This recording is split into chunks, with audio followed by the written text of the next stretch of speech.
Presidente, senhores e senhores deputados, senhores secretários de Estado, este relatório que o Governo apresenta e que foi objeto de parecer desta Assembleia e desta Casa é um parecer sobre um relatório que devo dizer que é rigoroso em grande parte do seu conteúdo. É rigoroso, é transparente e espelha uma realidade que de alguma forma é positiva e de outra não é a mais aceitável.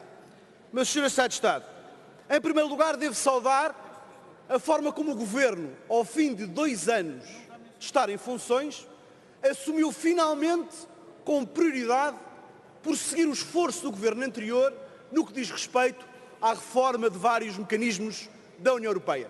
E falo, por exemplo, da criação de um FMI europeu, como contraparte económica ao Banco Central Europeu, e de um conjunto de propostas que durante 2 anos marinaram nos corredores do Governo, que na altura foram criticados pelo Partido Socialista e que afinal agora já são o alfa e o ômega da reforma do sistema europeu.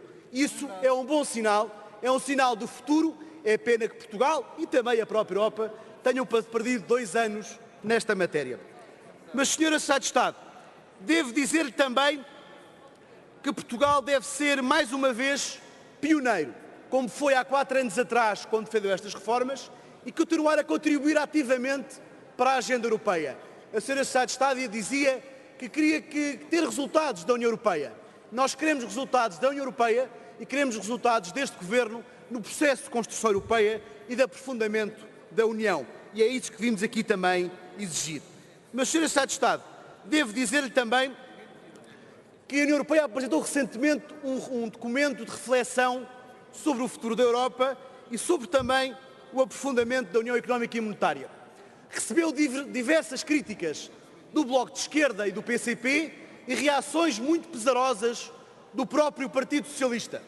É justo dizer que o Governo, nesta matéria, teve uma visão mais positiva, mais construtiva e que vem ao encontro daquilo que é a posição do PSD. Senhora Deputada, Senhora Secretária de Estado, infelizmente, o PSD não é a maioria parlamentar, é o partido com mais deputados, mas não faz a maioria. Mas quero que saiba que nestas matérias o PSD está mais próximo da sua posição do que a bancada ou as bancadas que a apoiam. Mas não é só nesta matéria, Sra. Secretária de Estado. O futuro da Europa também, do orçamento europeu, dependerá muito das alterações que é preciso fazer ao nível do orçamento, do futuro orçamento da União. Ainda não conhecemos uma posição do governo português nesta matéria, mas devemos dizer desde já que se a última foi difícil e o sucesso de Portugal só foi possível grande esforço da nossa máquina diplomática e de uma grande preparação e atempada para aquela negociação, queremos que o Governo rapidamente comece a preparar essa negociação. E a coesão é essencial, Sra. Secretária de Estado.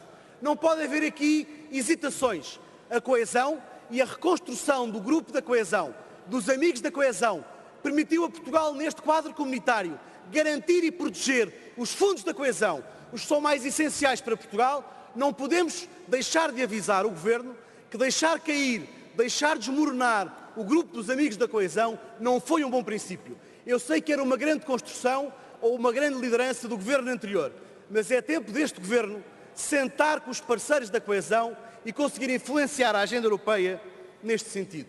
Senhora Secretária de Estado, devo dizer que nessa matéria não pode haver hesitações e o PSD estará sempre ao seu lado ou à sua frente a exigir a proteção da área da coesão. Mas, Senhora Secretária de Estado, se há pouco falava das 5 prioridades da agenda sobre o futuro da Europa, sobre o qual a posição de Portugal é muito importante que o Governo a venha aqui clarificar, é também importante lembrar que nessas precisamente 5 áreas, na esmagadora maioria delas, este relatório é claro. E o próprio relatório reconhece, ao contrário do que foi afirmado pela Senhora Secretária de Estado e pelo Sr. Ministro dos Negócios Estrangeiros, que Portugal, afinal, passou do 3º lugar na transposição de diretivas europeias para a ordem interna para a cauda da Europa.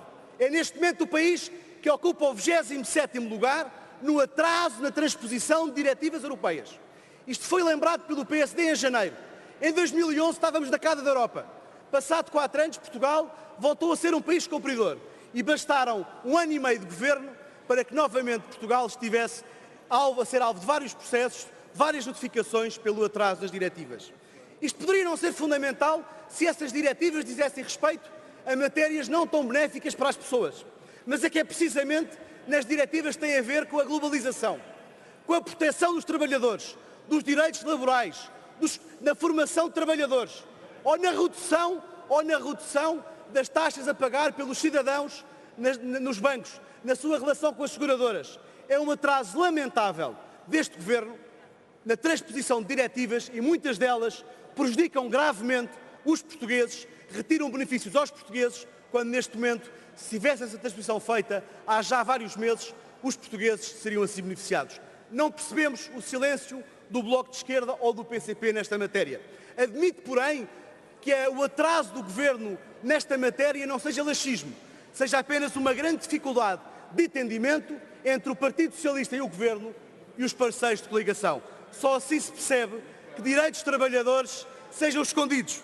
Meus senhores deputados, se estão orgulhosos pelo pior atraso da história de Portugal na transposição de diretivas, fiquem com o vosso orgulho, eu fico com o lamento que tenho, apesar disto prejudicar e muito os portugueses. Sr. Secretário de Estado, terminava com o Plano Juncker. O Plano Juncker é uma ferramenta fundamental se a soubermos utilizar. E gostávamos de ver o Governo a seguir uma proposta do PSD para recorrer ao Plano Juncker para poder fazer o repovoamento e o reordenamento florestal.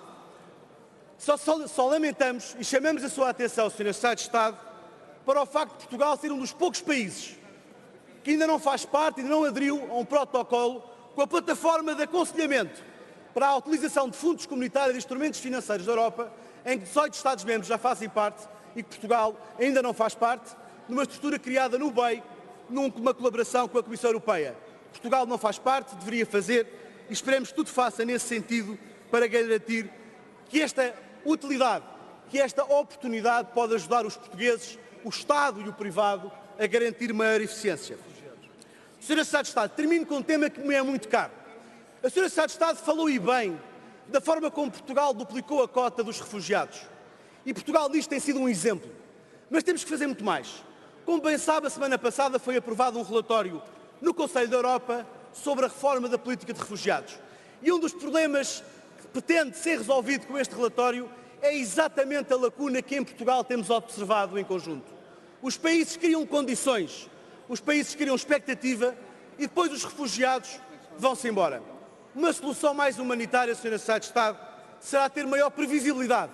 Não faz sentido um Estado como o português criar condições, criar formação e depois não haver uma responsabilização para que estas pessoas que nós acolhemos de bom grado não tenham a responsabilidade de ficar e que possam vaguear pela Europa a pedir novamente os apoios de outros países. Se temos uma gestão responsável, ela deve ser previsível. Nós acolheremos o maior número de refugiados que Portugal puder, e tem aqui a colaboração do PSD, mas é preciso reformar as regras e garantir que estas pessoas ficam no país de acolhimento durante o período em que essa ajuda é disponibilizada da forma como ela é programada.